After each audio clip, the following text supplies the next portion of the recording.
各位大家好，各位珀麗灣嘅朋友啊，或者係咧嚟到珀麗灣嘅遊客啦，大家好，我哋係鸚鵡樹啊你哋好，咁我哋咧今日咧就天氣好好啦，經過幾次嘅改期之後咧，咁今日終於可以同大家見面啦，我哋都好期待。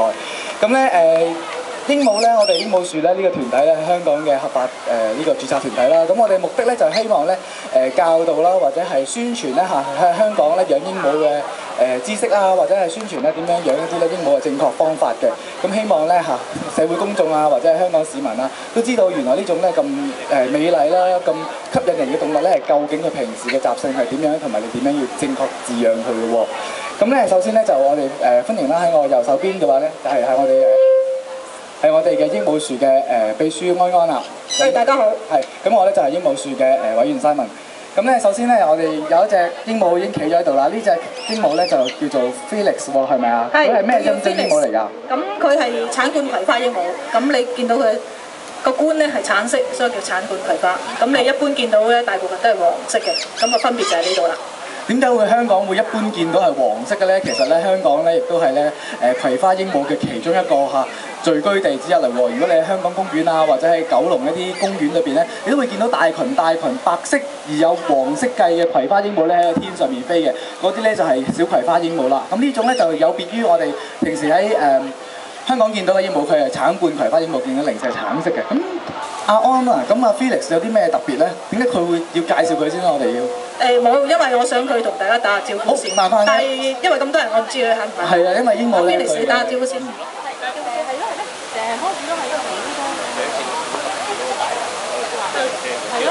因為咧鸚鵡咧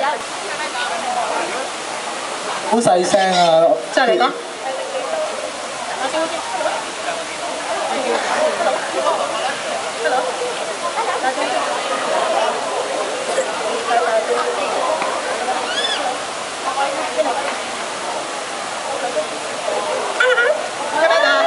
Hello。因為佢好驚支咪啊！佢平時就好快應我就 hello 嘅。咁因為有支咪篤住佢，你見佢一路係咁縮，咁啊即係咁，始終佢都講咗嚇。咁點解要佢出嚟就係同大家打招呼先？大家好，同大家打聲招呼嘅。好啦，大家好 ，Felix 你好啊。咁阿安嗱，我想問下啦，鸚鵡啦，咁識講嘢，好明顯大家全香港市民都知道鸚鵡識講嘢啦。但係鸚鵡仲有啲乜嘢有啲乜嘢嘅長處吸引到我哋咧？咁多嘅會員啊，或者係我哋咧養鸚鵡咧？其實鸚鵡真係非常聰明嘅動物嚟嘅，咁佢智商咧有4、5歲小朋友嘅智商，咁係比狗啊其他嘅動物咧係聰明嘅。咁平時我哋同佢交流咧，有時就玩啲小把戲嘅。咁呢個叫願望井啦，咁睇下佢肯唔肯啦。小加比。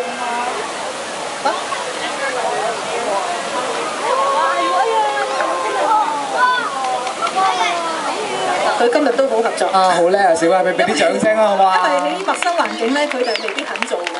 咁咧，我哋鸚鵡表演咧，其實都唔係話咁少嘅喎。或者我哋可唔可以叫另一隻鸚鵡嚟示範一下？或者有冇小朋友想嚟試下點樣去指揮啲鸚鵡做動作啊？或者同佢有互動嘅？呢位小朋友，你係咪想試下？有冇小朋友想上嚟啊？試下同指揮鸚鵡做動作咧？有冇小朋友啊？呢兩個食緊嘢嘅小朋友，飲緊咁樣朱古力奶嘅小朋友走咗啦。飲緊朱古力奶嘅小朋友，想唔想上嚟試下指揮鸚鵡？好驚啊，係咪？有冇小朋友想嚟試下？或者大朋友都得嘅喎。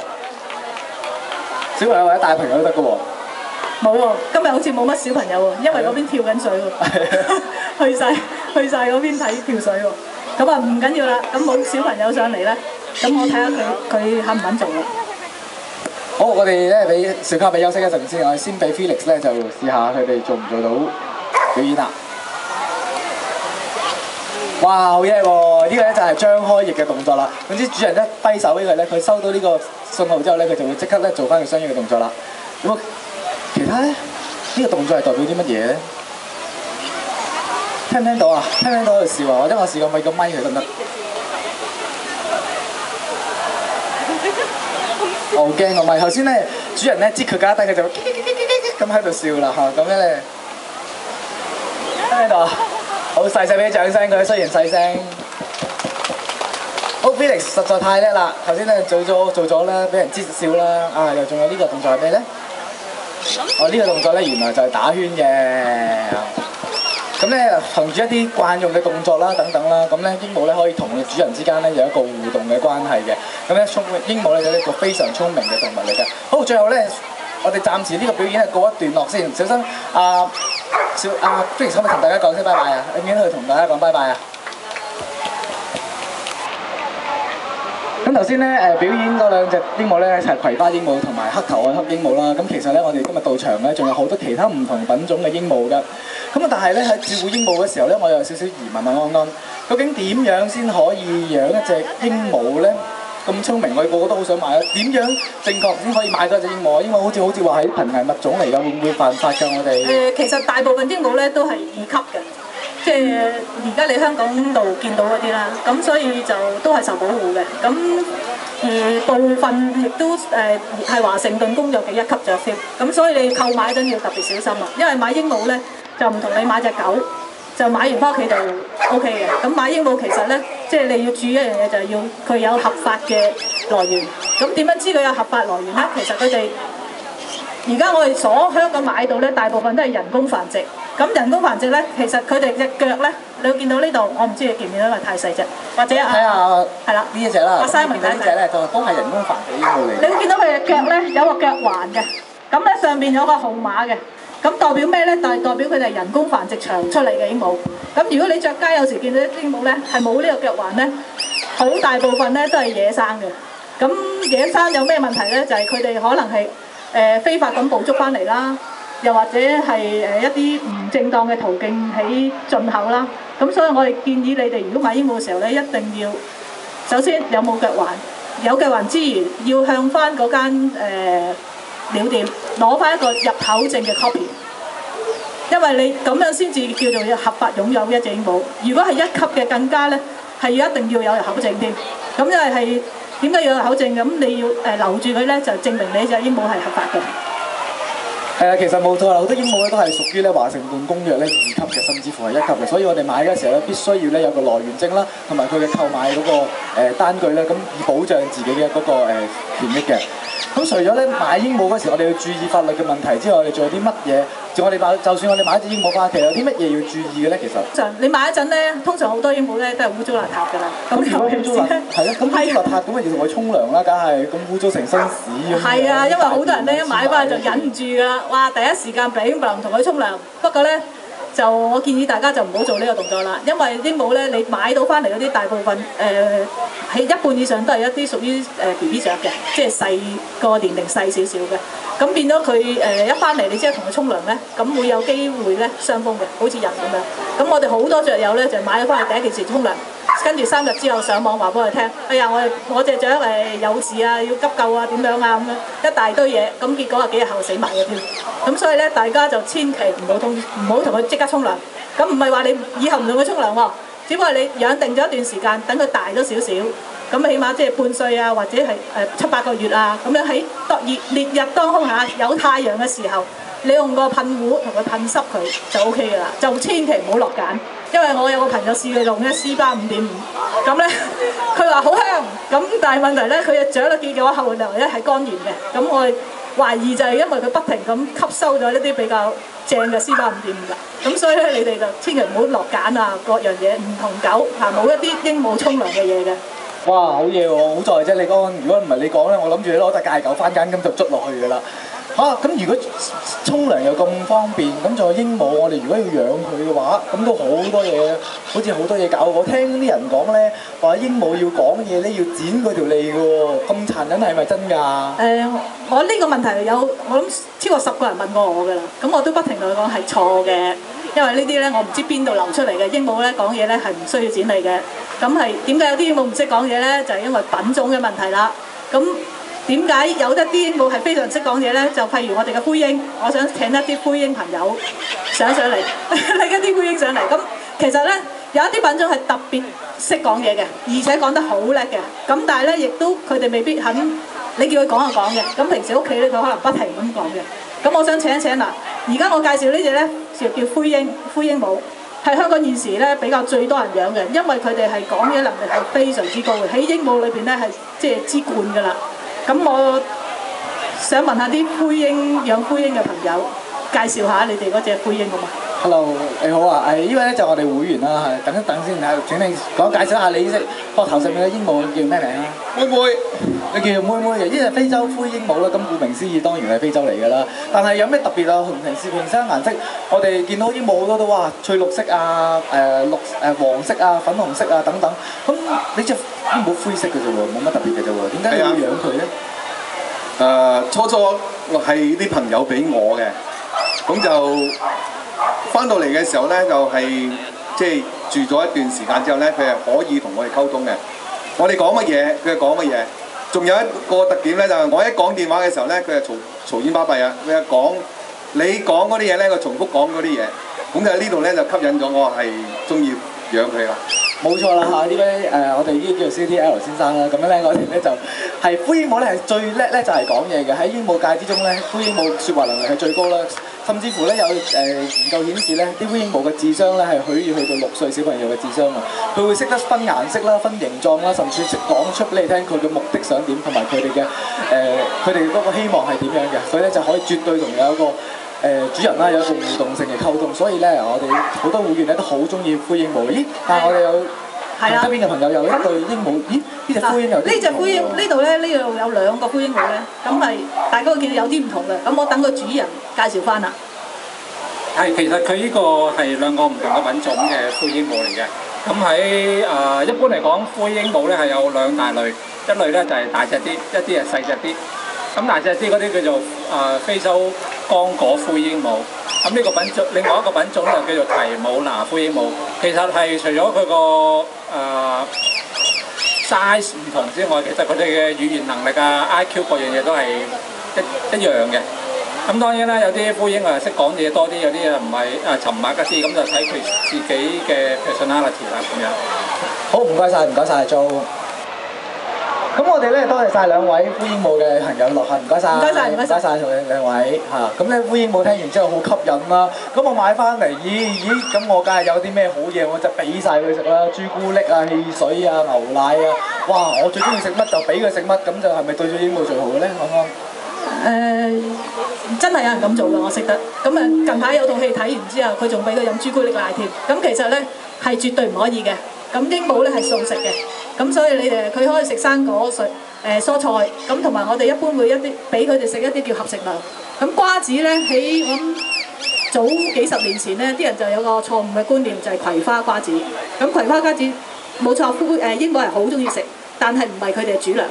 佢哋愛中通常係愛嚟獎勵佢，或者當係一啲小食，就係等於你而家俾小朋友食嘅薯條。咁你覺得可唔可以日日餵薯條咧？咁你大家諗一諗啦。咁所以大家養鸚鵡嘅時候應該注意佢哋嘅飲食。咁啊水都係啦，其實佢哋只係飲清水嘅啫。你唔好諗住正啊可樂、汽水，跟住啊朱古力奶係完全唔得嘅。而且朱古力係一定唔可以食嘅，因為佢係刺激心臟，會令到佢有機會心臟病突發死亡。咁所以大家一定注意。仲有一樣嘢係牛油果，牛油果亦都係唔得嘅。哇！多謝你安安。原來牛油果咧對鸚鵡嚟講咧係一啲有毒嘅食物嚟嘅。我諗住整個牛油果大沙律俾佢食，生果沙律俾佢食。你食就得。我唔得啊，原來。好啦，唔整啦。咁點啦？咁如果我哋見到佢講嘢咁叻啊，日日喺屋企講到好叻，本應我開頭講2個月，咁我覺得佢好過癮啦。但係講下，日日都喺屋企叫喎，鬼晒咁嘈。咁點算啊？安安，我打佢係咪都可以收聲嘅咧？啊，正啊！打佢打細路啊，唔得嘅，而家打細路都犯法啦。嘈嘅就打佢咯。梗係唔得啦！嗱，好多人咧就有2個做法，我識啲人啦，一係就走埋去打佢啦嚇，一係咧就走埋去抱佢啦。咁你抱佢就多過打佢嘅，一嘈就哎呀乖啦，你唔好嘈啦咁樣，跟住就抱上身㗎啦。咁咧個問題喺邊度咧？以後佢一嘈，因為鸚鵡非常聰明，你一嘈，即係聽到佢嘈，咦？我嘈完之後，個主人會過嚟嘅喎，咁你就周身唔得閒㗎啦。咁所以你千祈唔好佢一嘈你就走埋去，應該係相反，佢一嘈你行開唔好理佢，到佢靜嗰陣你先至行埋去。咁咧其實我哋鸚鵡當中咧有啲表姐咧係非常之嘈嘅，咁因為其實鸚鵡喺戶外咧係靠聲音去溝通嘅，咁就有某一啲品種係特別嘈，我介紹下啲嘈嘅品種上嚟啦。好，嘈雀上嚟啦，嘈雀，邊啲好嘈㗎？我想問下安安。所以大家要諗清楚啊！嗱，你而家睇完之後咧，諗一諗你頂唔頂得順先好養呢啲鸚鵡啊？我聽講咧。咁首先你講。唔好意思啊，我聽講咧鸚鵡專頭先好嘈啊，我聽到呢一啲咧喺嗰邊都聽到嗌到過嚟嘅。嗱，呢隻表表姐啦，呢隻頭先咧我哋嘈中之霸，頭先係嘈霸唔影響係咗阿小卡俾我，覺得係佢啦。嘈霸，哇，係啦，好醒目喎！呢隻就係大葵嚟嘅，澳洲大葵。咁佢嘅聲量頭先大家可能一開場我領教過㗎啦。咁我唔知聽唔聽到啦嚇。咁跟住葵花其實有好多種嘅，有冇其他葵花嘅朋友可以上嚟俾啲朋友睇一睇？呢個大葵花鸚鵡之外咧，因為葵花有好多品種，咁我頭先我介紹我嗰隻啦嚇，橙冠啦。咁跟住仲有一啲叫中葵啦，呢啲叫玫瑰葵花啦嚇。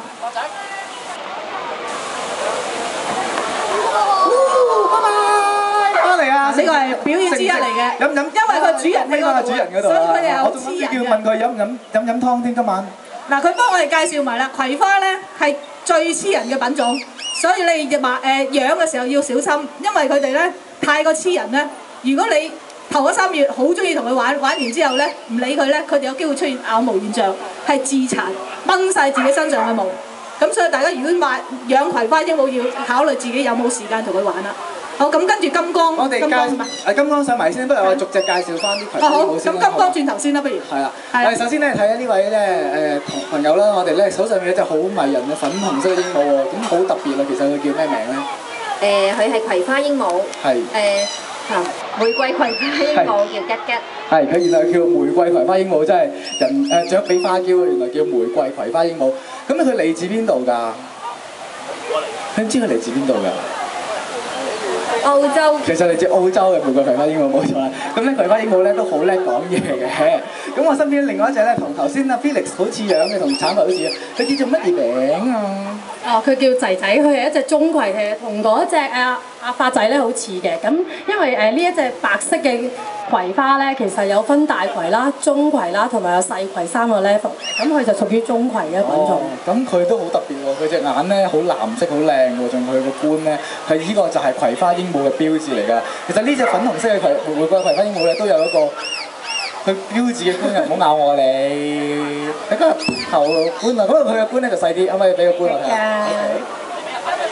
咁咧當然啦 ，size 就真係好大嘅呢隻係大葵花鸚鵡啊，發仔嚇！你見到咧舉落去之後，比落去之後咧，咁你都見到咧兩隻葵花鸚鵡個樣好似，不過其實佢哋係屬於唔同嘅品種嚟㗎嚇。好，最後咧仲有一隻咧千呼萬喚始出來啦，係橙色嘅，成身咧好似其實同呢隻 size 咧都差唔多喎。呢隻鸚鵡咧其實咧就叫做乜嘢名咧？不如你自己介紹你自己啊！唔係，佢諗住食咗個咪先嘅，唔好意思啊。咁其實咧，佢咧叫做摩鹿加葵花鸚鵡啦，亦都叫做珠冠鸚鵡啦，咁珠冠葵花鸚鵡啦。咁其實咧佢係好靚嘅，同埋佢身形好大嘅。但係咧，你見到佢身形咁大咧，所以咧佢嘅叫聲咧都同佢嘅身形成正比嘅喎。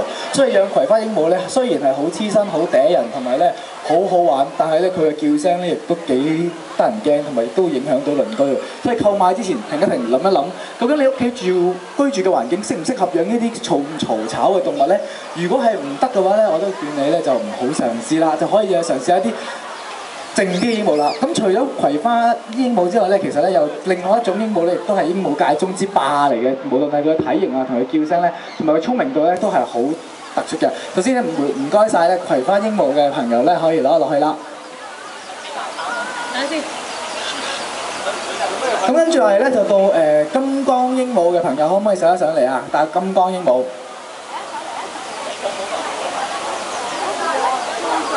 唔該晒。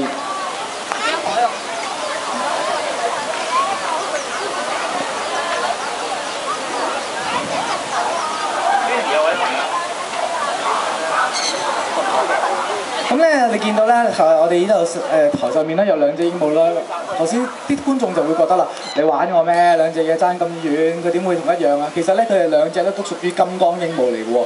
喺我嘅右手邊啦，呢隻咧叫做迷你金剛鸚鵡啊，顧名思義啦，即係佢嘅身形零舍迷你啦。佢叫做乜嘢名啊？請問？佢叫大嚿金。大嚿金，講兩聲嚟聽下得唔得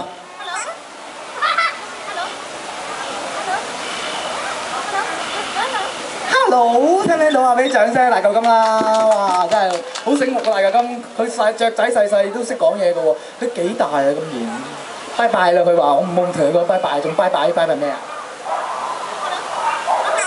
？Hello， 同大家打聲招呼啊！大嚿金咧其實咧屬於迷你金剛鸚鵡嚟嘅，你唔好睇佢咧着型細細，但係佢咧個智慧都好高嘅喎。咁但係你唔好睇佢着細細，頭先我同你講，佢呢個嘈吵度咧絕對唔會大細得過咧我喺我左手邊呢隻藍黃金剛鸚鵡。唔該晒大嚿金，喺我呢邊咧就見到隻顏色好靚啦嚇，佢咧就係叫做咧藍黃金剛鸚鵡，佢咧就係我哋咧金剛鸚鵡中咧最常見咧，亦都係我哋海洋公園啦成日都見到嘅金剛鸚鵡嚟嘅，亦都係咧南美洲咧鸚鵡界之中咧亦都係佢嘅代表嚟嘅喎，唔好咬我一啖啊，知唔知道啊嚇？佢好乖嘅，佢咧就叫做咩名咧？佢叫做一座。佢叫做一座嘅，佢咧今年咧好顏色咧好靚啦，你見到好鮮豔啦，其實咧同埋咧佢咧都係好黐個主人嘅，唔該晒你啊一座。咁咧佢嘅叫聲咧可唔可以示範嚟聽下？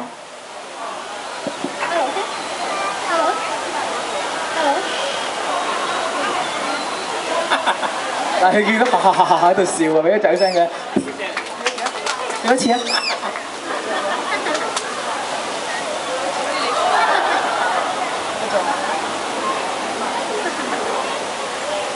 咦？佢笑笑下唔笑咯喎，不如你講第二樣，勾唔勾頭頭啊？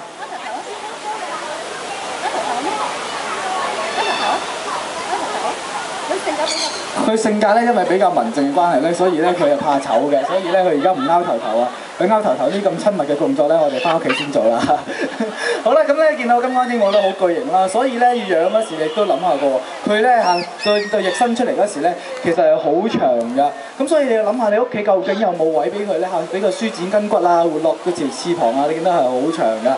咁所以你都諗下，你究竟香港呢啲咁狹小嘅環境啦，究竟適唔適合咧金剛鸚鵡咧喺你屋企住㗎？如果咧你覺得屋企好大嘅，有花園嘅，咁其實咧都係養金剛鸚鵡咧都係一個唔錯嘅選擇嚟嘅喎，因為咧金剛鸚鵡咧同人類嘅互動咧亦都係咧數一數二之中咧好強嘅。唔該晒兩位金剛鸚鵡嘅朋友，拜拜，拜拜，好乖啊大嚿金。咁啊，仲有喎，仲有咧一啲鸚鵡咧，就係除咗我哋大類係金剛鸚鵡啦、葵花鸚鵡之外咧，其實我哋仲有好多唔同鸚鵡嘅。仲有啲咩鸚鵡今日到場一場啊？我哋頭先講話嘈嗰啲咧，其實仲有一種嗱，呢個都唔算嘈喎。咁仲有一種咧就非常顏色、非常吸引，就殺死人、毒死人嘅。但係嗰把聲咧，你要接受到，你先好養佢，就係太陽鸚鵡啦。麻煩你太陽鸚鵡，兩位太陽鸚鵡㗎。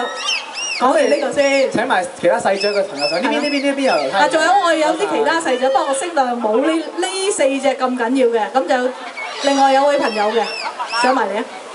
吸物啦，分仔上嚟係就低。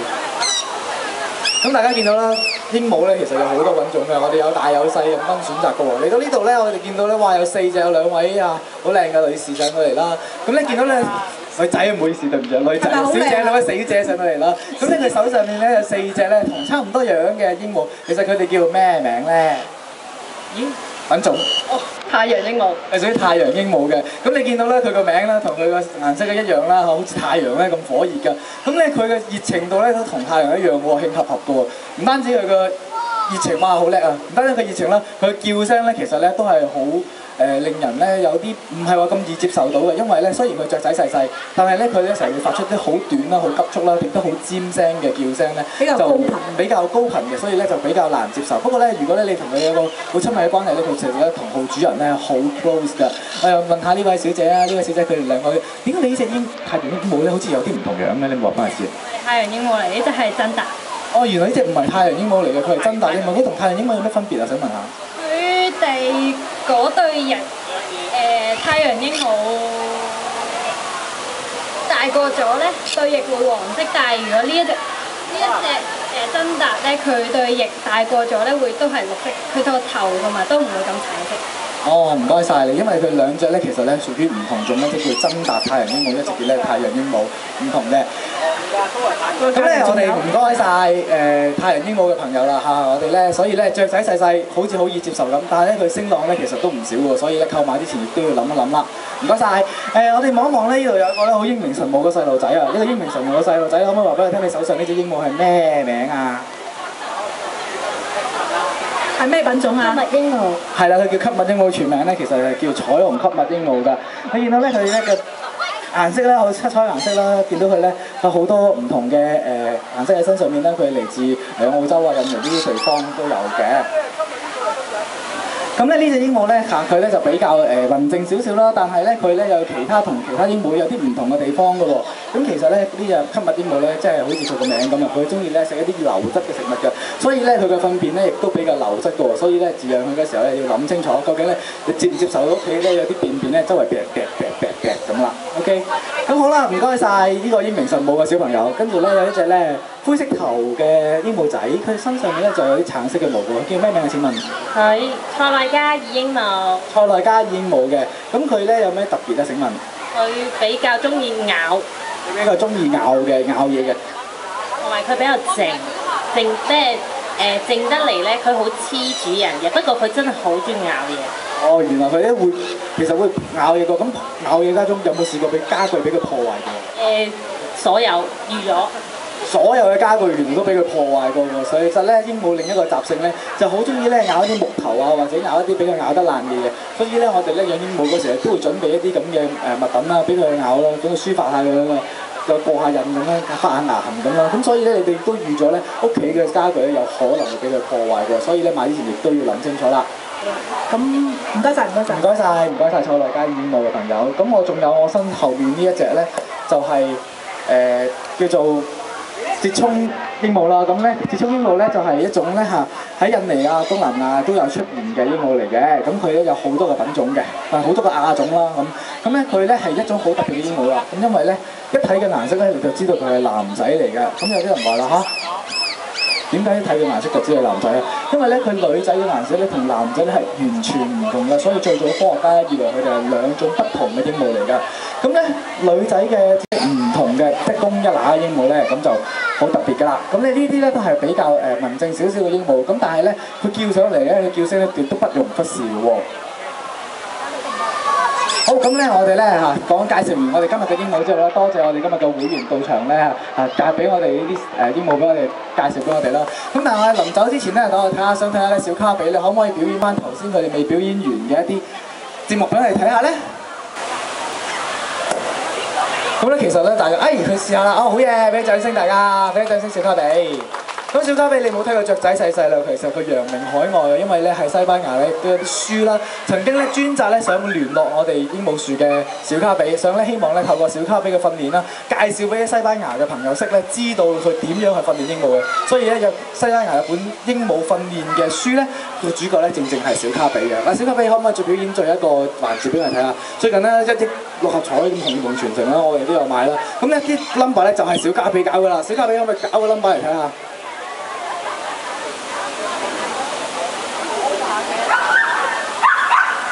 搞到個 number 出嚟啦，幾多號啊？請問係咪25號？咁今晚咧好似咧都仲有多寶彩嘅，所以咧今晚咧25號咧應該係頂頭大熱㗎啦。今晚仲有冇第二個號碼？37號，大家咧今晚咧買六合彩嘅時咧記得諗度一度佢咯喎，25、37兩膽珠全餐幾多錢咧？唔知。其實咧鸚鵡咧真係好有趣啦，同埋咧好吸引嘅一種寵物嚟嘅。咁但係咧真係啦，因為鸚鵡咧係一種好長壽嘅動物嚟嘅，玩下壽咧都20-30年啦，甚至乎大型嘅金剛鸚鵡咧可能係要70-80甚至80-90年命嘅喎。咁所以咧我哋買之前咧要諗一諗，究竟我哋係咪因為一時衝動啊、一時喜愛而買佢咧？咁啊買咗之後咧，之後照顧佢一世咧，咁咧其實咧都係一個幾循咁啊，係咁多。咁咧，我哋好多謝今日各位來賓啦，咁就睇我哋鸚鵡樹嘅表演啦。咁如果你想知道更加多有關鸚鵡嘅資訊咧，請咧可以咧係上網啦，搜尋咧鸚鵡樹啦 ，parrottree.com。咁今日咧就係咁多，多謝各位咧欣賞我哋嘅表演。